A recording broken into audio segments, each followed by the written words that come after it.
জানতে মনের বাসনা। সম্মানিত হাজিরিন, ও আমার বাগানেরা, এমন একটা মাজমায় বসছি, যে মাজমায় বসার কারণে আল্লাহ রাব্বুল আলামিন 50 থেকে 70,000 নেকি বান্দা বান্দির আমল নামায় লেখা দেয়। সুবহানাল্লাহ। কোরআনের মাজমার এত দাম, এত শান, অন্য মাসের থেকে আরো 70 গুণ বেশি সওয়াব পেলে এরকম হবে।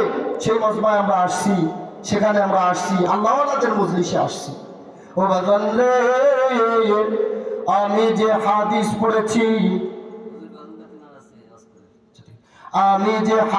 পড়েছি, হাদিসের মধ্যে রাসূল করিম সাল্লাল্লাহু আলাইহি ওয়াসাল্লাম বলেন, মান আহাব্বা সুন্নতি ফাকাদ আহাব্বানি ওয়া মান আহাব্বানি কানা মাই ফিল জান্নাহ।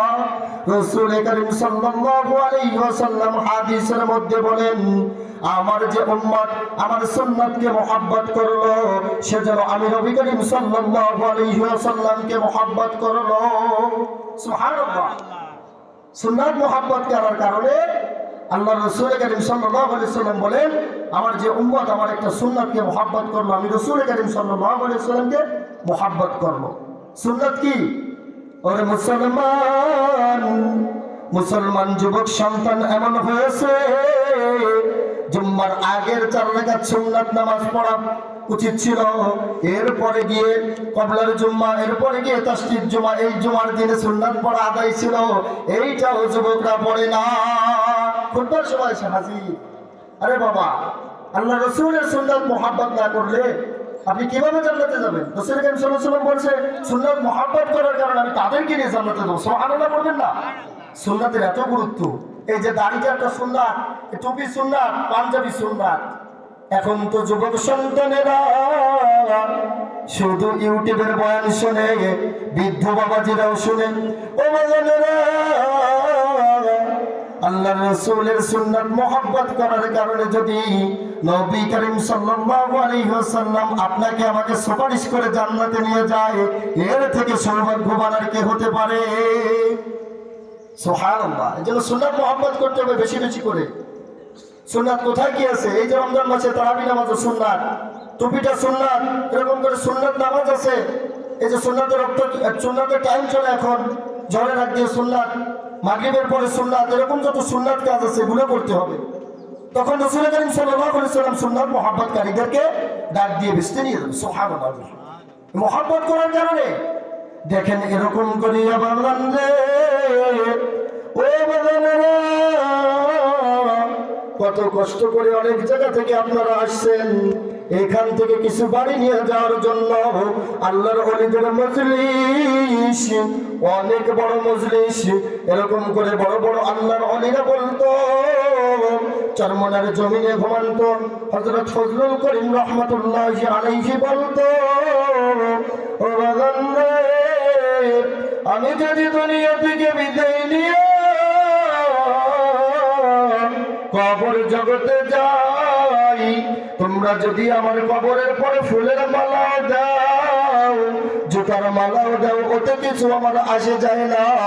আমার মালিক যদি আমারে মাফ করিয়া দেয়, আমি গুনাহগারের চেয়ে ভাগ্যবান আর কেউ হবে না। আল্লাহর ওলিরা চলে গেছে, আল্লাহর ওলিদের পদে তাদের রুহানি সন্তানদের রেখে গেছে। রুহানি বরকত, রুহানি ফয়েজ নেওয়ার জন্য, খোরাক নেওয়ার জন্য আমরা এই ময়দানে আসি। শেষ রাত্রে তো উঠি, শেষ রাত্রে আল্লাহর কাছে চাই, আল্লাহর কাছে চাই। আল্লাহ তাআলা বলছো, বান্দা বান্দি, তুই যদি আমার দিকে হাইটা হাইটা আসিস, আমি মালিক তোকে দৌড়াই ডাকি। এরকম করি, এ মাজমায় আসি, নিজের গৌরব অহংকারকে মাটির সাথে বিলীন করে দিই। আপনি আর আমি তো মারা যাবো, কি থাকবে দুনিয়ায়? কুল্লু নাফসিন যায়িকাতুল মাউত সুম্মা ইলাইনা লা তুরজাউন। মৃত্যুর পরে জগৎ সম্পর্কে চিন্তা করেন। প্রত্যেকটা মানুষকে আল্লাহ রাব্বুল আলামিন নিয়ে যাবে। দেখেন, এই দেখেন আমাদের মরহুম পিসা হুজুর যারাই ছিলেন আকাবিররা, সকলেই তো চলে গেছে। তাদের সন্তানাদি যাদেরকে পীর খেলাফত দেওয়া হয়েছে তারাই আছে। আমি আপনাদের সন্তান হিসেবে বসছি, আলোচক হিসেবে আসিনি আপনাদের কাছ থেকে দোয়া নেওয়ার জন্য। প্রত্যেকটা মানুষের ভিতরে আল্লাহ তাআলার খাস একজন বান্দা দেয়, আল্লাহ তাআলা নেককার বান্দাদের, আল্লাহ একজন খাস ওলি আছে, ওলিদের বরকত নেওয়ার জন্য আসছে। এই যে মজমা, এই যে দামি মজমা, এই মজমা আল্লাহ তাআলা আমার মতো গুনাহগারকে কবুল করছে, এজন্য আমি শুকরিয়া আদায় করি মালিকের। সম্মানিত হাজিরিন, খুবই অল্প সময় নিয়ে বসছি, তাহলে আল্লাহ রসুলের সুন্নাতকে মহব্বত করতে হবে, পরিপূর্ণ মুসলমান হইয়া কবরে যাইতে হবে। পরিপূর্ণ মুসলমান হতে হবে।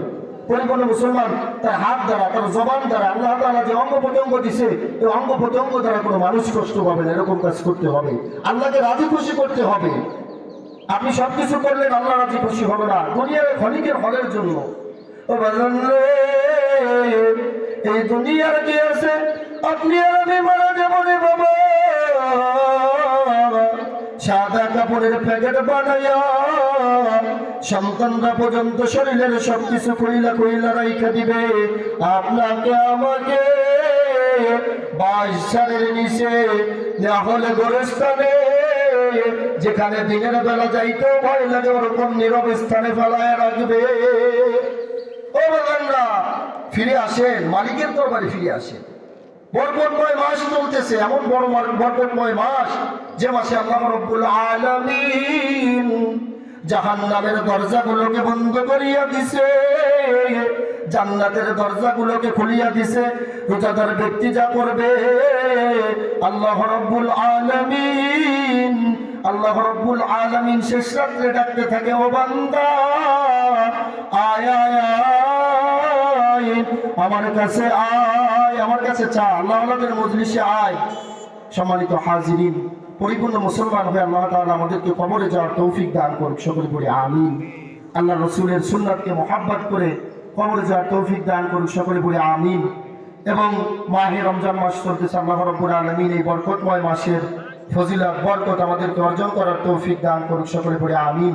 আমি আপনাদের সন্তান হিসেবে, মাদ্রাসার ছাত্র হিসেবে সিটাফাটা যে কথা বললাম, আল্লাহ রাব্বুল আলামিন উক্ত কথার পরে আমল করে আমাদের সবাইকে কবরে যাওয়ার তৌফিক দান করুক। আমি দোয়া চাই এবং আপনাদের জন্য দোয়া করি। ওয়া মা আলাইনা ইল্লাল বালাগ। আসসালামু আলাইকুম ওয়া রাহমাতুল্লাহি ওয়া বারাকাতুহু।